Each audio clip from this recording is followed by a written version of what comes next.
네, 안녕하세요. 승빈TV입니다.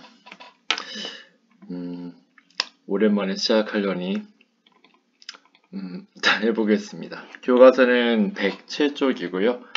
오늘은 한국사랑 일본사 아주 짤막한 거 나갑니다. 자, 먼저 개요부터 잡아볼게요. 전체적인 큰 그림이요. 먼저 첫 번째, 한반도의 고려와 조선. 그래서 요때가 이제 여러분은 한 10세기에서 조선이면 거의 한 19세기까지 있었던 나라죠. 그래서 요 중세시대라고 합니다. 요 시대 때 처음에는 이제 고려가 있었고요. 왕건이 세웠다. 10세기 때 왕건이 이제 고려를 세웠고, 그 다음에 14세기 말에는 또 이성계라는 사람이 이성계 이제 군인이잖아요. 무인 주신. 그래서 조선을 건국했다. 신진사대부와 함께. 신진사대부는 그러니까 지능캐라고 보시면 돼요. 이제 성리학을 공부한 사람들이거든요. 1392년. 그래서 성리학 밑에 있죠. 성리학 이렇게. 그래서 크게 조선은 고려랑 조선 이렇게 두 가지 이 정도 보시면 되겠고, 그다음에 일본. 일본은 이제 그 귀족 정치를 했었었죠. 전에는. 그리고 천황이라고 해서 우리는 이제 일왕이라고 그래요. 일본 왕이 이제 다스렸는데 그 이제 헤이안 시대까지 이제 있었다가 이제 무사 정권이 들어서요. 그러니까 구린들이 이제 권력을 잡은 거죠. 그래서 첫 번째 그 정권은 이 가마쿠라 막부입니다. 가마쿠라는 일본의 지명이에요. 땅 이름입니다. 막부는 이제 그 무사 중에서 가장 높은 사람. 일본에서는 그 오야붕이라고 그러잖아요. 오야붕 두목을 가장 높은 사람은 이제 쇼군이라고 하는데 쇼군 이죠 쇼군. 쇼군이 이제 거주하는 지역을 막부라고 하거든요. 막부. 그래서 가마쿠라 막부는 쇼군이 이제 거주하는 곳이란 뜻인데 이제 그게 일반 명사화가 되면서 이제 무사 정권의 이제 그 시대 명칭으로 되어 있습니다. 가마쿠라는 지금 이제 그 도쿄 일대 여기 동일본이라고 그래요. 일본은 동일본, 서일본으로 이제 나눠져 있는데 동일본은 이제 교토, 서일본은 이제 오사카나 그 교토 이런 데가 이제 서일본이거든요. 옛날에는 일본이 이제 서일본이 더 발달한 지역이었어요. 거기가 그 한반도랑 중국과 가깝잖아요. 근데 여기 가마쿠라 막부는 이제 처음에 이제 여기서 일어났고 두 번째는 이제 무로마치 막부. 앞 글자만 따서 외우면 되겠죠? 가무구나. 가무 이렇게. 그 다음에 이제 무로마치 막부 다음에는 이제 전국시대가 한 100년 동안 일어납니다. 춘추 전국시대 때 그 전국이랑 이름이 같으니까 의미도 맞아요. 네, 혼란기예요. 일본의 혼란기. 그래서 가무전 이렇게 앞글자 맡아서 암기하면 될 것 같고요. 이 전국시대를 끝난 게 도요토미 히데요시입니다. 도요토미 히데요시. 우리나라에서는 굉장히 나쁜 사람으로 비춰지는데 일본에서는 불세출의 영웅이에요. 이 사람이 또. 그래서 대륙 진출을 이제 실현하려고 했던 사람이었었죠. 이게 한 500년 뒤에 근데 실제로 이루어집니다. 이 도요토미 히데요시의 꿈이 일본이 우리 한반도를 식민지로 삼고 중국까지도 이제 점령했거든요. 뭐 전체 점령한 건 아니지만 중국도 거의 한 절반 정도 점령했고요. 더군다나 동남아시아 있죠. 뭐 베트남, 뭐 미얀마 이런 심지어 인도까지 일본군이 진짜 진출했었습니다. 그러니까 도요토미 히데요시의 꿈이 중국 정벌이나 인도 정벌이었는데 진짜 그 꿈이 500년 뒤에 실제로 이제 거의 이루어질 뻔했죠. 뭐 미군에게 지지 않았다면 그렇죠? 그렇습니다. 그렇고 그다음에 이제 도요토미 히데요시는 이제 그 후계자가 없었어요. 후계자가 있긴 있었는데 그 도쿠가와 이에야스라는 사람에게 이제 당하고 그 오사카 성에서 이제 전투가 있었는데 거기서 이 도쿠가와 이에야스가 승리해요. 그러면서 도쿠가와 이에야스는 이제 그 에도 지역이 있어요. 에도 지역은 가마쿠라 지역이랑 같아요. 지금의 이제 도쿄죠. 일본 수도 있는데 거기에 에도 막부가 성립되고 이게 이제 마지막 막부예요. 그러면 정리하면 가무전 예 이렇게 되거나 가무전 아니면 도 예 이렇게 앞글자만 따서 이제 일본의 역사 흐름을 이제 파악하면 되겠습니다. 이런 거 보면 우리나라가 역사가 되게 편하죠. 왜냐하면 나라 한번 세면 거의 한 5세기는 가잖아요. 그렇죠? 신라는 한 거의 10세기 정도 갔고, 그렇죠? 그렇고 이제 에도막부가 있었고, 그리고 이때 우리나라 역사에서는 그 여기 병자호란이라는 게 있어요. 병자호란. 이렇게 병자호란. 그다음에 다음 페이지.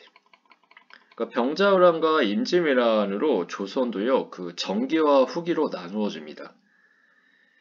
다음 이제 에도막부에 대한 설명인데요. 굉장히 많죠 에도막부가. 역사가 좀 이제 근현대사와 가까울수록 그 내용이 많아요. 왜냐하면 뭐 여러분 증거도 일단 많고요. 그렇죠? 그리고 우리가 현재 지금 모습은 근현대에서 많이 그 영향이 받았겠죠. 아무래도. 자, 그렇고 그래서 에도막부에서는 그 이 쇼군의 권력을 차지하기 위해서 좀 잘 다스리기 위해서 상킨 코타이 제도라는 게 있었어요. 상킨 코타이 제도. 다시 설명하고 그 다음에 이 조닌 문화라는 게 중요합니다. 조닌은 이제 상공업자를 얘기해요. 지금으로 치면 이제 돈이 있는 자본가를 이제 하고 있고요. 그리고 에도막부가 이제 그 크리스교 금지. 여기는 이게 한 줄로 이렇게 나왔잖아요. 근데 여기는 진짜 수많은 사람이 많이 죽었어요. 피해 역사가 있습니다. 그리고 뭐 이게 교역에 대한 내용들이 있어요. 교역에 대한 내용들. 그리고 여기 중요한 이제 그 교역 중에 이제 중요한 게 서양 항모는 이제 네덜란드를 통해서 받는 난학이라는 게 있고요.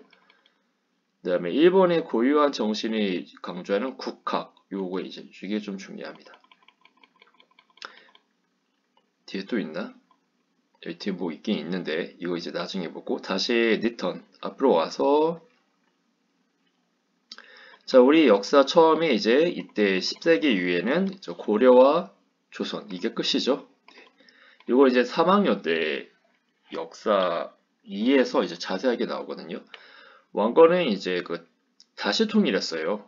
그 신라와 후백제 통합하고 첫 번째 통일은 이제 여러분 알다시피 김유신 나오는 신라가 통일했죠. 고구려 백제를 그렇죠.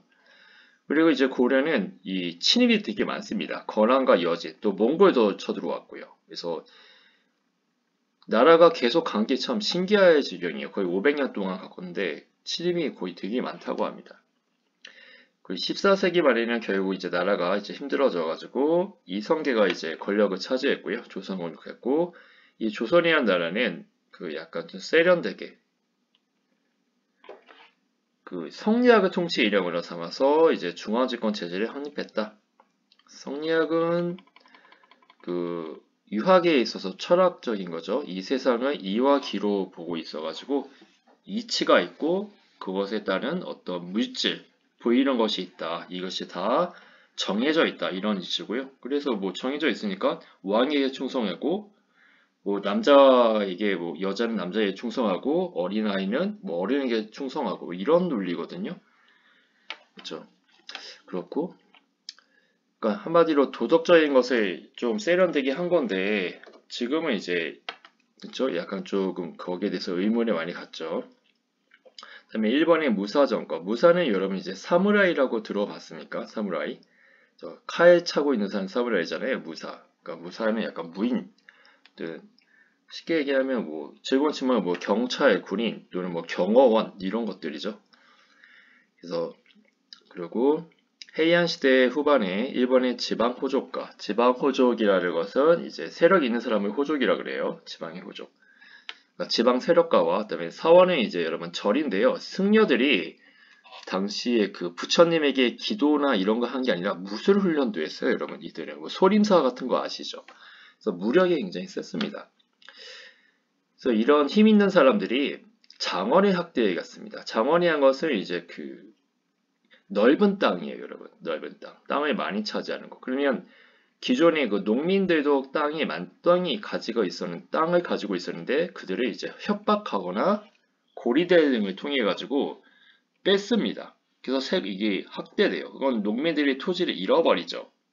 그러니까 사회가 불안해지는 겁니다. 이에 귀족과 유력 농민들은 서로 토지를 뺏고 뺏는 그런 혼란기잖아요. 그래서 자신의 토지와 재산을 보호하기 위해서 무사를 고용하기 시작했어요. 왜? 이 호족과 사원들이 장원이 학대하니까 토지 뺏기를 하니까 땅 따먹기죠. 쉽게 얘기하면 그걸 지키기 위해서 이제 경호업체를 부른 거예요. 그 경호업체를 이제 그 사무라이죠. 사무라이가 시가 모실 시자거든요. 한자로 치면 시. 그래서 뭐 내가 니 시다바지인가 뭐 그런 게 있어. 시다바지. 그게 거기서 이제 어원이 이제 가져온 거예요. 그 그 사무라이라는 용어가 처음에는 그러니까 경호원이었는데 이 경호원들이 점점 많아져요. 근데 여러분 뭐든지 많아지면요 질이 바뀝니다. 그러니까 그 1970년대 어떤 물리학자가 그 노벨 물학상인가? 노벨상을 받은 과학자인데 이 사람이 연구가 뭐냐면 뭐든지 많아지면요 질량이 바뀐대요. 많아지면. 그러니까 여러분 생각해 보세요. 돈이 많아지면 그렇죠? 한 달에 한 100만 원 받는 사람보다 한 달에 1억이란 10억을 벌게 되면 그 사람이 그죠? 그래 보통 사람보다 훨씬 더 질량이 달라지는 거예요, 여러분. 그래서 이 경호원도 처음에는 규모가 작았는데 점점 많아지니까 처음에는 한 10명 고용했는데 다음에는 100명, 1000명, 10,000명 하니까 얘네들이 한 세력으로 바뀌어버린 거예요. 그래서 얘네들이 차라리 우리가 정치를 해야겠다라고 이제 한 거죠. 이 무사들이, 즉 사무라이들이요. 그래서 그 중에 이제 오야봉, 가장 높은 사람이었던 미야모토노 요리토모라는 사람이 실권, 즉 실제적인 권력을 장악했는데 그가 연 게 바로 가마쿠라 막부입니다. 자기의 본거지예요, 가마쿠라 막부. 근데 미야모토노 요리토모는 행복하지 않았어요, 여러분. 권력자지만 자신의 자신의 손자 때 그 권력이 뺏겨요, 자기 그 외갓집으로. 아무튼 뭐 여기 교과서에는 그런 거 없으니까 아무튼 이 막부가 이제 열었다가 그 중에 가장 높은 사람, 미나모토노 요리토모가 즉 쇼군이죠. 쇼군은 이제 대장군으로 정의 대장군이라 해가지고 이민족을 이제 공격하는 사람인데 일본 천황이 임명하는 겁니다. 그러니까 일본 왕이 아니에요. 쇼군은. 그러니까 일본의 천황, 즉 이제 한국학계에서는 천황이라고도 하고 또 이를 그냥 일본 왕이라고 하거든요. 일왕 이렇게 줄여서. 그러니까 얘가 일왕이 즉 쇼군을 임명해야 돼요. 그러니까 쇼군은 권력을 차지하더라도 어떻게 한다? 자기가 천황이 되지 않는다. 즉 천황은 상징적인 존재로 남겨둡니다. 그 대가 지금 일본은 그래서 천황이 지금도 있어요. 즉 일왕이 지금까지 있습니다. 근데 실권은 누가 차지했다? 쇼군이 차지한 겁니다. 그 사무라이들이. 그게 무사정권이라는 거예요. 무사정권. 그래서 실질적인 지배권을 행사하는 일본 특유의 봉건제가 시행됐다. 봉건제라는 것은 우리가 역사에서 많이 나오죠. 그렇죠? 땅을 주면, 그러니까 뭔가 주면 충성을 맹세하는 거예요. 여러분이 뭐 부모님이 여러분의 사랑도 주고, 그렇죠? 그다음에 용돈도 주고, 그러면 여러분 이제 부모님에게 이제 충성하는 관계. 그게 이제 봉건제예요. 근데 옛날에는 그 돈이 많지 않았으니까 주로 토지를 줬잖아요. 그렇죠? 토지를 줬습니다. 근데 이 가마쿠라 막부가 망하게 된 것은 몽골군이 이제 쳐들어왔어요. 몽골이 우리 일단 고려를 쳐들어왔을 때 고려가 버티다가 결국 항복하거든요. 뭐 강화도로 천도하고 그랬었어요. 그 고려는. 그러다가 이제 나중에는 나라가 이제 쑥대밭이 되죠. 거의 한 30년 이상 막 쳐들어오니까. 그래서 항복했고, 그러니까 이 몽골 애들이 고려에다가 이제 일본을 공격하자 하면서 고려에다가 그 배 만들 것을 주문해요. 몽골은 그 육지에서 말 타고 하는 육지의 전투는 잘했지만 그 육전이라고 그러거든요. 육지에다가 전투를 합쳐가지고 근데 바다에서 하는 해전은 약했어요. 그러니 몽골은 그 강화도도 못 넘어왔었잖아요. 해전이 약했기 때문에 바다를 못 건너니까. 근데 고려는 해전이 강하단 말이에요. 그래서 고려배를 타고 일본을 쳐들어간 겁니다. 그러니까 일본 애들이 얘네 몽골군하고 고려군 연합군에 만났을 때 어떻게 되겠어요? 깜짝 놀랐어요. 상대가 안 되는 거예요. 너무 강한 겁니다. 몽골은 당시 세계 최강대국이잖아요. 그리고 그 고려는 그 몽골에 맞서 30년 동안 투쟁했었던 또 나라예요. 그러니까 일본 애들이 져요. 일본 애들이 막 집니다. 그 얘기를 좀 잘 해주고 싶은데 시간상 넘기고. 그런데 이 일본 애들이 이겨요. 태풍이 불어왔거든요. 태풍이 불어와가지고 몽골군 그 고려가 만든 배가요 다 부서집니다. 그러니까 몽골과 그 고려군이 완전 멘붕에 빠집니다. 그래서 일본 애들은 얘를 신이 주신 바람이라 해가지고 신풍이라고 부릅니다. 신풍. 그 가미가제라 그래요. 가미가제. 그 일본 애들은 2차 세계대전 때 20세기 때 일본하고 미국하고 싸웠을 때 가미가제 특공대라는 거 만들었거든요. 그러니까 신풍.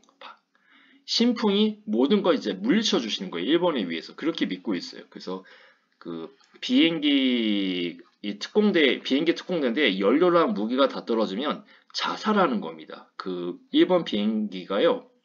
미국 군함에다가 자폭하는 거예요. 그냥 자기 몸체로 그냥 충돌해가지고 꼬라 박는다 그러죠. 그렇게 해서 해가지고 미국이 엄청 깜짝 놀라요. 얘네는 무슨 생각으로 지금 이렇게 그러니까 미국이 피해가 좀 많았거든요. 그래서 미국은 20세기 때 그 2차 세계대전 이후에 일본에 좀 연구하기 시작했어요. 아무튼 그런 게 이제 요때 있었다. 그러니까 신풍 때문에 이 가마쿠라 막부에서는 몽골의 침략에 저항해서 물리쳤다. 그런데 힘이 약해졌어요. 왜 힘이 약해졌을까? 원래 봉건제에서는 승리하면요, 이거 공을 세운 부하들에게 보상을 해야 돼요. 토지를. 근데 이 전쟁은 치급을 받은 전쟁이었죠. 뭔가 정복해서 얻은 게 없었잖아요. 그러니까 부하들에게 희생만 강요하고 보상을 해주지 않아서 그 부하들이요, 배신되는 겁니다. 가마쿠라 막부에게. 우리가 이렇게 애썼고 몽골의 침입을 물리쳤는데 우리에게 주는 게 없네? 우리 그 쇼군에게 충성 안 해. 이렇게 되는 겁니다. 그 봉건제를 뭔가 주면 충성하는 거잖아요. 그쵸? 그걸 안 해준 거예요. 그래서 이제 그 와중에 무로마치에서 성장했었던 그 다른 사람이 세력을 모아가지고 가마쿠라 막부를 이제 엎어버립니다. 그래서 무로마치 막부가 이제 실권을 장악했고요. 그 과정에서 자신에게 충성했던 그 사무라이들에게 다시 토지를 재분배해 주는 거죠. 그러면서 이제 무로마치 막부가 이제 성장하게 됐는데요. 나중에 무로마치 막부는요, 쇼군에 대한 그 계승권을 가지고 서로 이제 내분이 일어나요. 그 과정에서 여러 부하들, 그러니까 다이묘라 그러는데 이 다이묘는 지방에서 토지를 많이 가진 사람들이, 많이 가진 사무라이들이에요. 이들이 그 내분 과정에서 서로 그 분열하게 됩니다. 그러면서 이제 서로 쇼군이 되려고 이제 막 그렇게 난리를 쳐요. 그게 이제 전국시대입니다. 이 과정에서 오다 노부나가라는 사람이 두각을 내보이거든요. 그 사람이 거의 천재예요. 이 사람이 어떻게 승리하냐면 포르투갈 상인들이 당시 그 일본에 왔었는데 이 오다 노부나가는 약간 좀 그 정통을 별로 안 좋아합니다. 새로운 거 되게 추구하는 사람이어서 그러니까 약간 신세대죠. 어떻게 보면 신세대 그 다이묘였었어요. 그래서 조총이라든지 그러니까 조총은 지금 치면 그 총이잖아요. 그 총을 받아들여가지고 그 총을 대량으로 만들어요. 일본에서. 그래서 그 조총 부대를 통해 가지고 당시 일본에서 제일 강했던 기마 군단을 물리칩니다. 그러면서 이제 오다 노부나가가 일본이 이제 거의 다 통일하게 됐어요. 하지만 자신의 부하에게 뒤통수 맞습니다.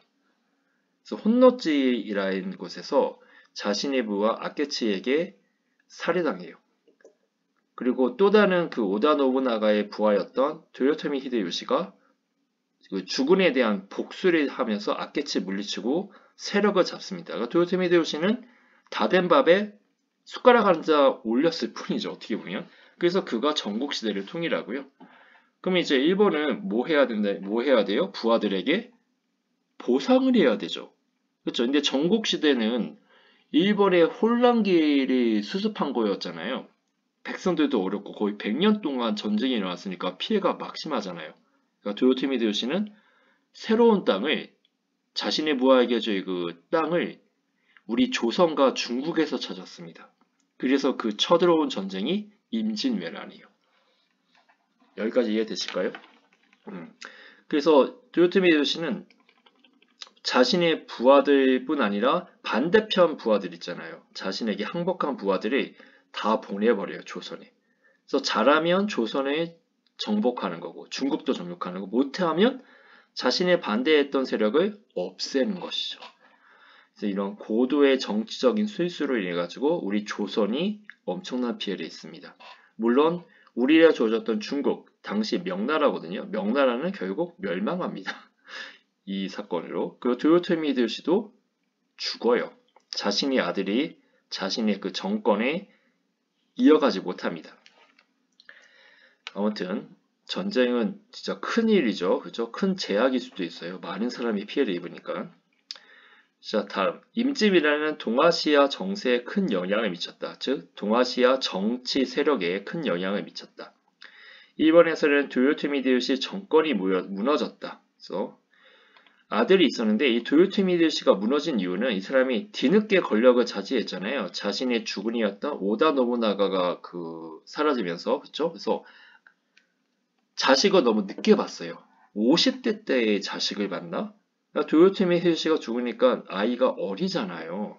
그렇죠? 아이가 어리니까 부하들이 명령 듣기 좀 그렇죠. 그러니까 이 통치가 잘 안 되겠죠. 그런 중에서 이 도쿠가와 이에야스라는 사람이 노련합니다. 이 사람이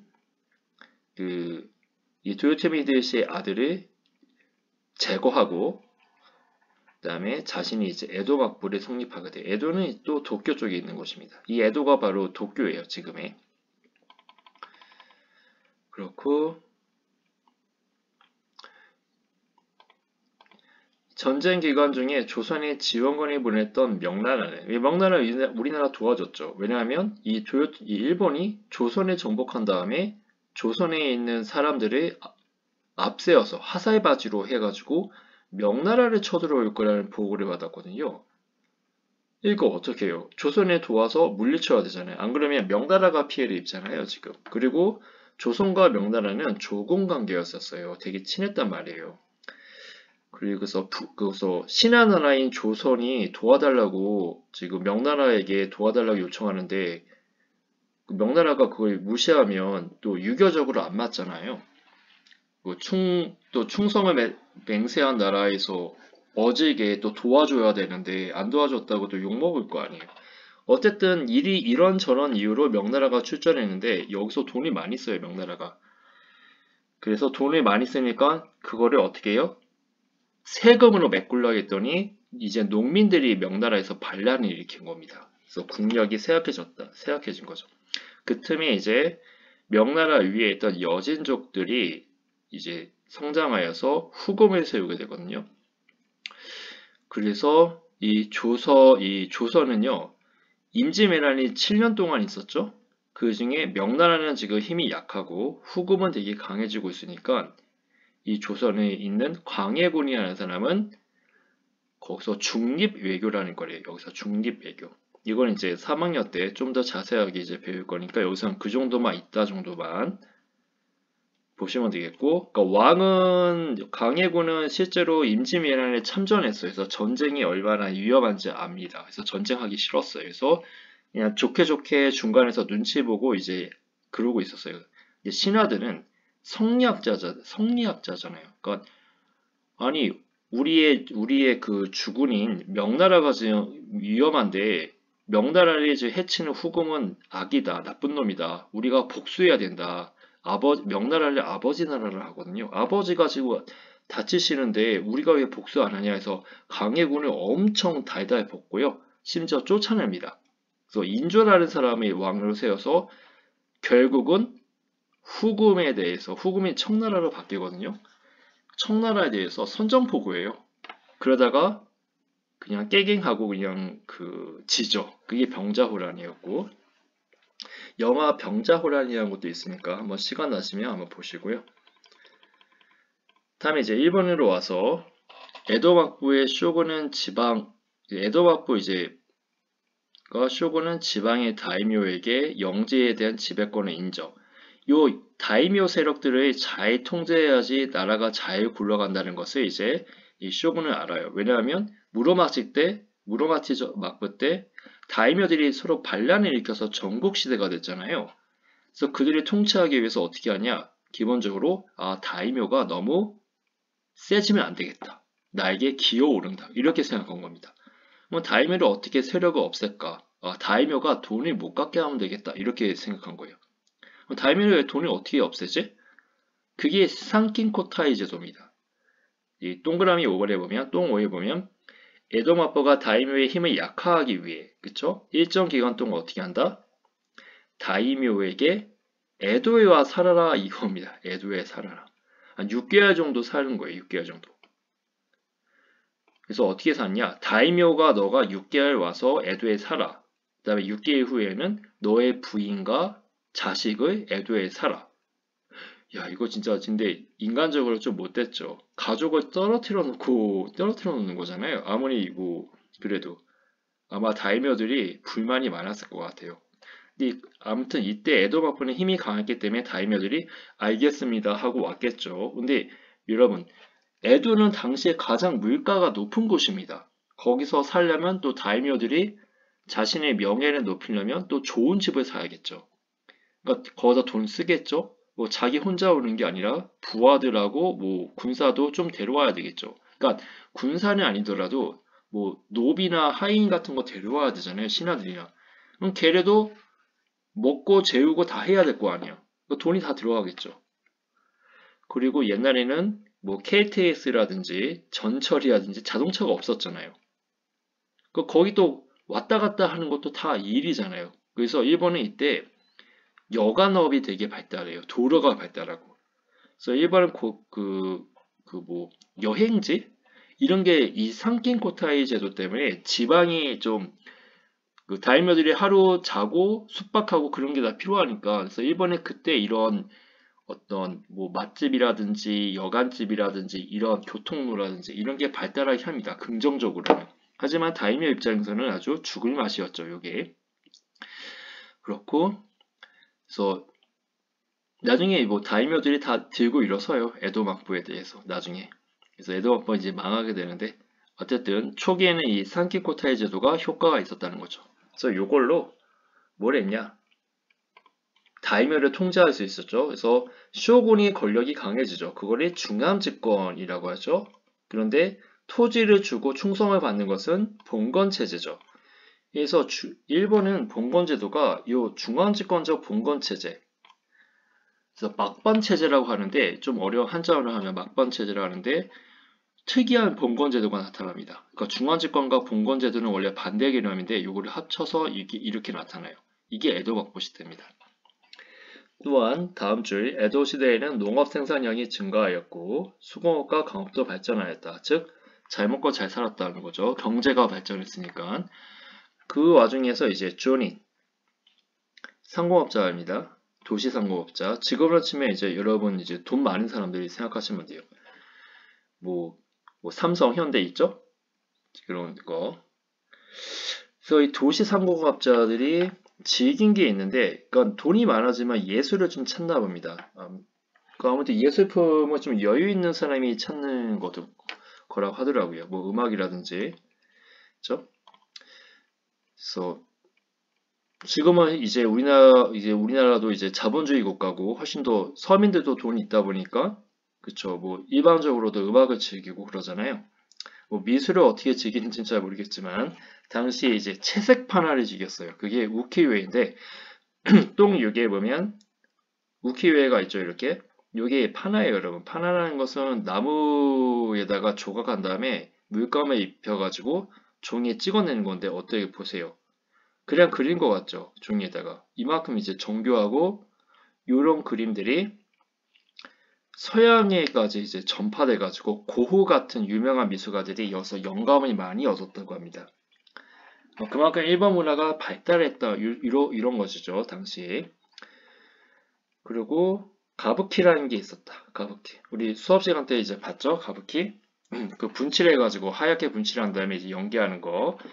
교과서에서도 옆에 보니까 똥칠해 보니까 이렇게 가부키 있죠? 근데 가부키에 있는 배우들은 거의 다 남자입니다. 다 남자만 했다고 합니다. 남자만.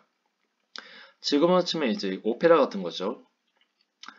다음 단락 7번째 줄에 보면 17세기 초 에도막부는 서양 상인과 선교사들, 그러니까 서양에 있는 상인은 이제 돈 버는 사람들이고 장사하는 사람들이고 선교사는 이제 그 선교하는 사람이에요. 선교. 그러니까 교회에서 예수님을 믿으라고 가르치는 사람을 이제 선교사라고 하는데 외국 가는 사람이 이제 선교사래요. 외국 가. 그러니까 유럽에서 이제 일본에 와서 이제 크리스교를 이제 전파했는데 일본 사람들이 많이 믿었어요. 특히 어디서 많이 믿었냐면 그 에도 막부의 불만인 다이미오 세력들이 많이 믿었습니다. 그렇죠? 그 에도 막부는 이제 토쿠가와 이에야스가 이제 앞서 그 도요토미 히데요시 아들이 없앴잖아요. 근데 도요토미 히데요시에도 부하들이 있었겠죠. 그쵸? 그리고 그들은 거의 이제 일본의 동쪽에 이제 아니, 서쪽에 이제 많이 있었고요. 그 에도는 일본의 그 지금의 도쿄니까 죄송해요. 그 동쪽에 있었죠. 동쪽에. 그래서 도요토미 히데요시는 서쪽에 있었고 그래서 서군이라고 그러고 그다음에 이에야스 세력은 이제 그 동군이라고 그래요. 그래서 동군과 서군이 세키나이 전투인가 거기서 이제 전쟁을 해가지고 도요토미 히데요시가 그 세력이 패합니다. 패하는데 그 패한 세력들은 그 거의 일본 그 끝으로 다 쫓아내 버렸어요, 여러분. 그 끝으로. 지금으로 치면 규슈라든지 나가사키, 지금 한국과 가까운 곳들 있죠. 그곳으로 가서 거기는 굉장히 그 산키코타에 가면 되게 멀잖아요. 또 그러니까 불만이 많아요. 그러니까 그런 세력들이 이 크리스토교를 이제 믿었던 거예요. 그래서 에도바구에서는 이 크리스토교가 인간에 대한 평등을 중시하고 있고, 또 이들이 또 세력이 커지면 어떻게 해요? 다이묘가 세력이 커지면 반란을 일으킬 수 있잖아요. 또 정복시대 될 수 있잖아요. 그래서 싹을 없애기 위해서 예수님 믿는 거, 그러니까 크리스교를 믿으면 다 죽여버렸습니다. 그 방식은요, 그 십자가 같은 거나 성경책을 바닥에 놓고 밟으라 그래요. 그 후미에라 그럽니다. 그 후미에를 통해 가지고 뭐 안 밟잖아요. 그러니까 이건 교회 예수님을 믿고 그러면 그 못 밟더라고요. 왜냐면 그 신성하다고 생각해가지고. 그래서 못 밟으면 거기서 이제 참수하거나 목을 매달거나 해서 이제 죽였어요. 자, 그렇고 그래서 서양을 아예 차단했었죠. 그리고 걔네들이 그니까 다시 얘기하면 나가사키나 규슈 이런 지역에 있는 그 다이묘들이 돈이 많이 벌면 안 되잖아요. 그래서 해금 정책을 실시했습니다. 해금 정책. 왜냐면 무역을 하면요, 여러분 돈이 많이 벌어요. 우리나라도 무역을 통해서 돈을 버는 나라잖아요. 내수 시장이 적고, 그쵸? 수출하는 게 이제 무역이잖아요. 수출 수입하는 게. 그래서 그걸 이제 금지합니다. 왜냐면 다이묘, 쇼군에게 안 좋은 영향을 가질 수 있기 때문에요. 얘네들이 힘이 너무 세지면 기어오른다고 생각한 거죠. 한마디로. 하지만 예외도 있었다는 거죠. 예외가 뭐냐면 첫 번째는 이제 조선하고는 통신사를 통해서 교류했어요. 조선통신사는 이제 쇼군이 즉위할 때마다 이제 왔거든요. 그래서 맨날 오는 건 아니고요. 가끔 오는데 이거 통해서 이제 조선과 교류했었고, 두 번째는 중국하고 네덜란드 상인에게 그 무역을 허락했습니다. 여기 밑에 지도에 여기 그림에 보시면 대지마라는 거 있어요. 똥 8번에 대지마. 진짜 대지마. 여기다 배 대지마 이런 거 같은데 여기서만 그 네덜란드 상인이 거주할 수 있었고 직접 일본 대지마를 넘어서 여기 나가사키에 있거든요. 나가사키로 못 오게 했습니다. 그러니까 제한한 것이죠. 하지만 이 네덜란드 상인이요, 그 일본 애들 세계 정세에 대해서 막 얘기해주고 그랬어요. 학문과 기술도 전해주고 그것을 이제 난학이라고 합니다. 난학. 난학이라고 그러고 그다음에 또 한편은 일본이 진짜 엄청나게 좋은 나라고 신의에 의해서 만들어진 국가다라고 해가지고 자신의 나라에 대한 학문, 즉 그걸 나라 국자 써가지고 국학이 발달하게 되는데 이게 쉽게 얘기하면 국뽕이에요. 국뽕. 그래서 일본은 신이 함께하는 나라이고 조선 있죠. 한반도는 옛날에 일본 땅이었다. 뭐 이런 논리가 있습니다. 말도 안 되는 논리가 있어요. 이런 게 발달했고 이런 게 점점 커지면서 나중에 우리나라 쳐들어오는 그런 정신 중에 하나가 이 국학이었습니다. 또 하나는 난학을 통해서 어때요? 이미 서양 학문이 받아들여서 발전하게 되는 것이죠. 아무튼 일본은 이랬다는 거죠. 하지만 우리 조선은 아직도 성리학에 빠져가지고 과학기술 같은 것을 등한시했던 때였습니다. 명청 교체에 이어 각국의 인식 변화를 볼게요. 교과서 여기는 페이지가 109쪽이죠. 이제 명나라가 이제 망했어요. 망했는데 임진왜란 거치면서 망했는데 중국에서는 그 명나라 대신 청나라가 건국됐고요. 조선은 명나라가 중화잖아요. 중화, 세상의 중심. 그러니까 중화가 사라졌다 해서 조선이 이제 소중화를 해야 된다. 작은 중화가 돼야 된다 인식하고 있고 일본도 이제 자신의 길을 간다는 그런 내용입니다. 일단 중국 볼게요. 중국은 옹정제는 청나라 황제죠. 청의 옹정제. 한족은 이제 중국 민족입니다. 몽고적의 원에 몰아내고 명을 세웠으나 외란 이후 명이 멸망하면서 우리 만주족 청은 대륙의 새로운 종이 되었다. 이로써 한족과 이민족 모두 한 가족이 되었다. 이게 이제 청나라 건국을 정당화하는 것이죠. 그래서 한족을 화, 이민족을 이라고 하였던 하이가는 더 이상 가치가 없다. 이게 이제 옹정제의 마인드예요. 이제 중화 사상은 없다. 이제 오랑캐라고 했던 우리 이민족과 중국은 하나다. 이렇게 부르는 거고 지금 중국 입장도 이와 같습니다. 왜냐하면 중국은 소수민족이 50개 민족이 되는데 차별하면 서로 독립운동할 거 아니에요. 50개 민족이. 그러면 중국 입장에서는 아주 골치 아파지겠죠? 왜냐하면 그들 영토가 지금 현재 중국의 영토의 50% 정도 됐고요. 반 정도가 독립하면 중국은 어떻게 살겠어요, 여러분? 그러니까 다 뭐 중화민족이다. 다 우리 중국민족이다. 이제 그렇게 껴안고 있거든요. 근데 그전에는 그러지 않았어요. 차별했습니다. 근데 이 청나라 옹정제는 아니 우리 다 같은 민족이다. 이렇게 이게 약간 중국 입장에서 선진적이죠. 이거 내세웠던 것이죠. 하지만 이제 중국인들 중에서 아 무슨 소리야 니네 오랑캐지라고 하면 이제 죽였습니다. 청나라에서 그 강압책이 있었잖아요. 그래서 강압책으로 죽였고 한국 임진왜란 때 우리에게 주어졌던 명이 멸망한 것은 참으로 안타까운 일이다. 우리는 마땅히 명의 황제를 기리는 사당을 세운다. 그러니까 여러분 조상님들에게 제사 지낸다는 것은 그들로부터 우리가 승계받았다는 거잖아요. 우리가 그들을 계승했다는 뜻이잖아요. 그러니까 조선은 명나라를 계승한 나라이다라고 보여주는 거예요. 이 명나라 황제의 사당을 세운다는 얘기를. 즉 당시 명을 멸망시킨 청나라에 대해서는 우리가 진심으로 충성하지 않는다. 이런 의미입니다. 그래서 명나라는 중화의 국가니까 우리가 이제 뭐다? 소중하다. 그래서 약간 자신을 낮추죠. 중국보다. 그래서 작은 중화이다. 그래서 명예 정통을 이어나간다. 이렇게 우리는 변화되지 않았습니다. 하지만 일본은 우리는 임진년에 조선에 치기 위해 군사를 일으켰을 때 이미 명을 정벌하러 간다는 구호를 앞에 내걸었다. 그렇죠. 조선에게 우리 명나라 칠 거니까 길을 빌려줘 이랬거든요. 근데 우리가 어떻게 해요? 아버지 나라인 명나라에게 치세요라고 길을 안 빌려줬죠. 그쵸? 그래서 우리는 이미 중화의 질서에서 벗어나고자 했다. 이게 1번 입장입니다. 만주족이 중국의 새로운 주인이 되었다 해도 우리는 우리의 길을 갈 뿐이다.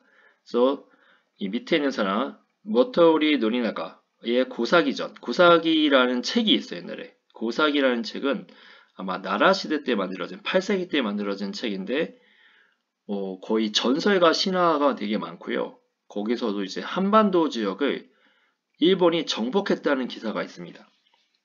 즉 일본이 약간 국뽕이죠. 그거를 이제 다시 연구한 게 고사기전이고 이 고사기전을 연구하는 과정에서 일본이 대단한 나라이다 라고 한 것이 바로 국학이라는 겁니다. 국학.